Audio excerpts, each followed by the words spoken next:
अब आपको एक और आज की बड़ी खबर बताते हैं। आपने बड़े बड़े शहरों की दीवारों पर एक बोर्ड या एक पोस्टर जरूर देखा होगा। दीवारों पर अक्सर एक लिखा रहता है कि यहां पेशाब करना मना है। इस तरह का आपने दीवारों पर ये जो सेंटेंस है ये आपने अक्सर हमारे देश में लिखा हुआ देखा होगा।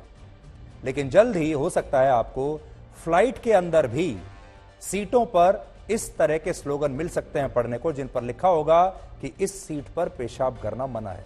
क्योंकि एयर इंडिया की न्यूयॉर्क से दिल्ली आने वाली फ्लाइट में एक पैसेंजर ने, एक यात्री ने शराब के नशे में, यह था 45 साल का एक आदमी, जिसने 70 वर्ष की एक बुजुर्ग महिला यात्री के ऊपर पेशाब कर दिया जो उसकी बगल में बैठी थी। उस व्यक्ति का नाम है शंकर मिश्रा। आपको याद रख लेना चाहिए इस व्यक्ति का नाम। इसका नाम है शंकर मिश्रा। यह फिलहाल फरार है। शंकर मिश्रा की इस तस्वीर को आप गौर से देख लीजिए। इसकी उम्र 40 से 45 वर्ष के बीच है। यह मुंबई के मीरा रोड का निवासी है और मिश्रा जी एक मल्टीनेशनल फाइनेंशियल कंपनी में काम करते हैं, वाइस प्रेसिडेंट के पद पर हैं। और मैं जोर देकर इस व्यक्ति का नाम, पता और पहचान इसलिए आपको बता रहा हूं क्योंकि आरोपी शंकर मिश्रा फरार है और इस तरह के लोगों को देश के सामने जरूर एक्सपोज करना चाहिए। आज जब दिल्ली पुलिस उसे पकड़ने के लिए उसके घर गई तो वो घर पर नहीं मिला और ऐसे लोगों को सभ्य समाज में कोई जगह नहीं दी जा सकती। इसलिए मैं अपने सभी दर्शकों से यह अनुरोध कर रहा हूं कि इस व्यक्ति के बारे में अगर आपको भी कोई जानकारी मिलती है, क्योंकि ये कहीं ना कहीं तो छुपा होगा, तो आपको जरूर पुलिस को इसके बारे में बताना चाहिए। इस मामले में सबसे बड़ा आरोपी यही है शंकर मिश्रा।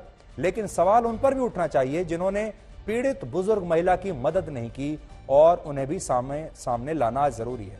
सबसे पहला सवाल एयर इंडिया के क्रू मेंबर्स पर है। इस महिला का आरोप है कि उनके कपड़े, जूते और बैग इस यात्री के पेशाब में भीग गए थे। तब भी क्रू मेंबर्स ने कपड़े और चप्पलें लेकर दोबारा उसी सीट पर उन्हें बैठने के लिए कहा कि आप अपने कपड़े साफ कर लीजिए, अपना बैग साफ करिए, अपने जूते साफ करिए और फिर उसी सीट पर उसे महिला को दोबारा बैठा दिया। इस बीच वो सीट उन्होंने उसको एक चादर से ढक दिया था, लेकिन वहां से बदबू आ रही थी, ऐसा इस महिला का कहना है। और जब महिला ने उस सीट पर बैठने से इनकार किया तो जो क्रू था एयर इंडिया का, उन्होंने अपने क्रू मेंबर्स के बैठने वाली एक छोटी सी सीट पर इस पैसेंजर को बैठने के लिए कह दिया कि आप यहां बैठ जाइए। जबकि फर्स्ट क्लास की कई सीटें खाली थी। यह महिला बिजनेस क्लास की पैसेंजर थी और यह जो व्यक्ति है यह भी बिजनेस क्लास में सफर कर रहा था।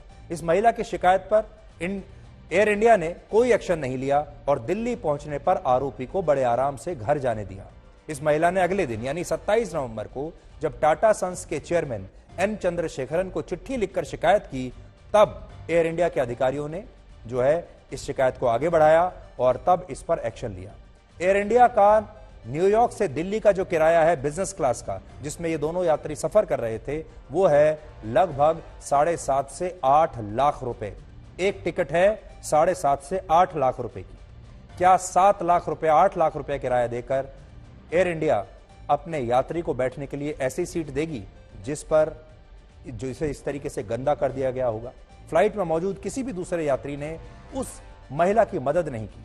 ये उन सो कॉल्ड एलीट क्लास का भी सच है जो अपने ड्राइंग रूम में बैठकर देश की नीतियों के बारे में बड़ी बड़ी बातें करते हैं, लेकिन जब एक बुजुर्ग महिला की मदद नहीं कर सकते। इस घटना के ठीक 10 दिन के बाद 6 दिसंबर को पेरिस से दिल्ली की फ्लाइट में एक और व्यक्ति ने ऐसे ही शराब के नशे में अपने साथ बैठी एक महिला यात्री के कंबल पर ऐसे ही पेशाब कर दिया। और ये दोनों घटनाएं आपको बताती हैं, अगर आपके पास संस्कार नहीं है, अगर आप सभ्य नहीं हैं, तो सड़क के किनारे पेशाब करने वाले और लाखों रुपए किराया देकर हवाई यात्रा करने वाले, सूट बूट पहनकर पढ़े लिखी सोच वाले, इन लोगों में असल में कोई फर्क नहीं है।